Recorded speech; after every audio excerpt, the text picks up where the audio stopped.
안녕하세요. 늑대의 밀리터리 뉴스를 시작하겠습니다. 인도네시아가 튀르키예의 차세대 전투기 칸을 도입하면서 전 세계를 깜짝 놀라게 한 조건을 내걸었습니다.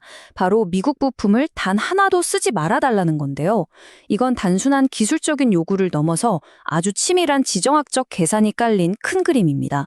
오늘 이 도박의 속내를 한번 자세히 들여다보겠습니다. 자, 이 모든 이야기의 핵심에는 바로 ITAR이라는 게 있습니다. 국제 무기거래 규정 ITAR. 이게 뭐냐면 미국이 자기들 안보를 위해서 군사기술 수출을 통제하는 아주 강력한 제도예요. 사실상 미국 부품이 조금이라도 들어간 무기는 미국의 허락 없이는 수출도 못하고 나중에 부품 지원도 못 받게 만드는 일종의 보이지 않는 족쇄 같은 거죠. 인도네시아가 도입하려는 칸 전투기, 그 규모가 최대 48대에 달합니다. 이 정도면 한 나라의 공군력을 완전히 뒤바꿀 수 있는 엄청난 규모죠. 그리고 이 계약의 잠재적인 가치는 무려 150억 달러, 우리 돈으로 약 20조 원에 이릅니다. 그야말로 초대형 국방 사업인 셈입니다. 그런데 이 어마어마한 계약에 인도네시아가 정말 대담하고 기술적으로는 거의 불가능에 가까워 보이는 조건을 딱 내건 겁니다. 바로 미국 부품이 단 하나도 없는 순수한 아이탈 프리 전투기를 만들어 달라는 거죠. 아니, 도대체 왜 이렇게까지 하는 걸까요? 현실적으로 거의 불가능해 보이는데 말이죠. 그 답은 인도네시아가 겪었던 과거의 아주 뼈아픈 상처에서 찾을 수 있습니다. 그 이유를 제대로 알려면요, 인도네시아가 겪었던 군사제재라는 아주 쓰라린 과거를 좀 들여다봐야 합니다. 1990년대에 미국이 동티모르 사태를 문제 삼아서 인도네시아에 군사 제재를 간 적이 있어요. 이 제재 때문에요, 당시 운영하던 전투기 부품 공급이 그냥 딱 끊어져 버린 거예요. 공군력 전체가 마비될 뻔한 그런 끔찍한 경험을 한 거죠. 이 기억이 바로 오늘날 ITR 프리라는 요구를 낳은 깊은 전략적 트라우마인 겁니다. 사실 이런 문제는 인도네시아만 겪은 게 아니에요. 전 세계적으로 비슷한 사례가 꽤 많습니다. 아르헨티나는 영국제 부품 하나 때문에 우리나라의 FA50 도입이 무산됐었고요. 스웨덴의 그리펜이나 인도의 테자스 전투기를 사려고 할 때도 비슷한 문제에 부딪혔습니다. 부품 하나 때문에 수조 원짜리 계약이 그냥 날아갈 수 있다는 걸 전 세계가 똑똑히 본 거죠. 그러니까 인도네시아의 두려움은 바로 이겁니다. 부품의 단 10%만 미국산이어도 미국은 언제든지 수출을 막거나 지원을 끊어버릴 수 있다는 거죠. 이게 바로 냉정한 현실입니다. 즉, 미국이 마음만 먹으면 언제든 스위치를 꺼버릴 수 있는 무기는 진정한 우리 전력이 될 수 없다는 판단을 내린 겁니다. 자, 이제 공은 튀르키예에게 넘어갔죠? 인도네시아의 이 엄청난 요구를 들어주려면 튀르키예는 정말 기술적으로 거대한 산을 넘어야 합니다. 지금 날고 있는 칸 프로토타입이랑 인도네시아가 이걸로 주세요 하는 칸은 이건 뭐 거의 다른 비행기라고 봐야 합니다. 프로토타입의 심장은 미국의 F110 엔진인데 인도네시아는 튀르키예가 자체 개발 중인 TF3500 엔진을 달아달라는 거예요. 엔진뿐만 아니라 모든 하위 시스템까지 완전히 자국산으로 말이죠. 이 튀르키예산 엔진을 만드는 길이요, 정말 멀고도 험합니다. 로드맵을 한번 보세요.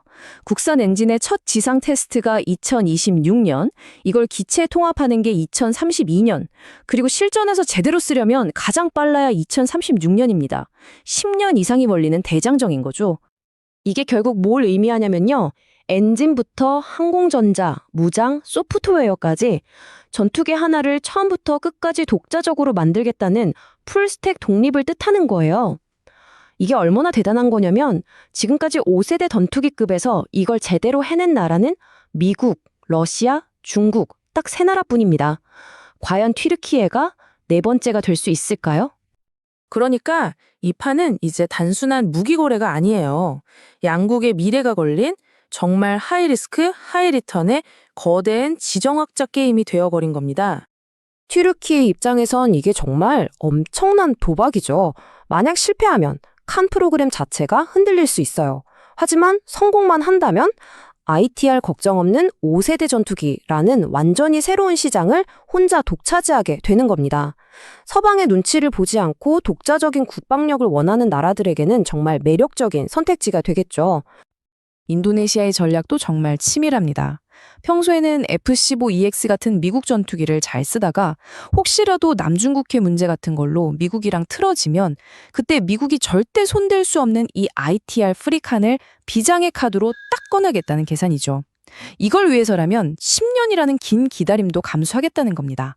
잠시 안내해드리자면 더 많은 밀리터리 정보를 원하신다면 구독과 좋아요, 알림 설정까지 꼭 부탁드립니다. 자, 그런데 이 튀르키예와 인도네시아의 이야기가요, 남의 얘기가 아닙니다. 바로 우리 대한민국의 KF-21에게도 정말 중요한 교훈을 던져주고 있거든요. 왜냐하면 우리나라의 차세대 전투기 KF-21도요, 정확히 똑같은 약점을 가지고 있기 때문입니다. 바로 핵심 부품인 엔진이 미국 G24의 F414 엔진이거든요. 이건 우리도 ITAR의 영향력 아래에 있다는 걸 의미하죠. 이번 칸 사태에서 우리가 얻어야 할 교훈은 아주 명확합니다. 첫째, 엔진 독립은 이제 뭐 하면 좋은 것이 아니라 국가의 주권이 걸린 반드시 해야만 하는 전략적 필수 과제라는 겁니다. 둘째, ITR 풀이라는 선택지는 이제 무기 시장에서 아주 강력한 경쟁력이자 판매 포인트가 됐다는 거고요. 마지막으로 이 모든 것은 해외 기술에 의존하는 게 얼마나 큰 대가를 치르게 하는지 보여주는 명백한 경고입니다. 결론적으로 튀르키예 칸이 걷고 있는 이 험난한 길은 우리 대한민국도 더 이상 국산 전투기 엔진 개발을 미뤄서는 안 된다는 아주 강력한 경고 메시지인 셈입니다. 결국 전략적 자율성을 확보하는 유일한 길은 기술 독립뿐이라는 거죠. 인도네시아의 이 대담한 요구 하나가 정말 거대한 파장을 일으키고 있습니다. 이처럼 점점 더 많은 나라들이 기술 종속에서 벗어나려고 하는 지금 과연 수십 년간 이어져 온 세계 전투기 시장의 미국 독주 체제가 사상 최대의 도전에 직면하게 된 걸까요?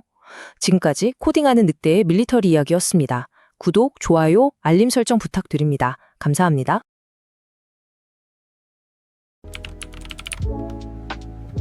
자, 여기까지였고요. 늑대 코딩하는 밀리터리 이야기 구독, 좋아요, 알람 설정 부탁드려요.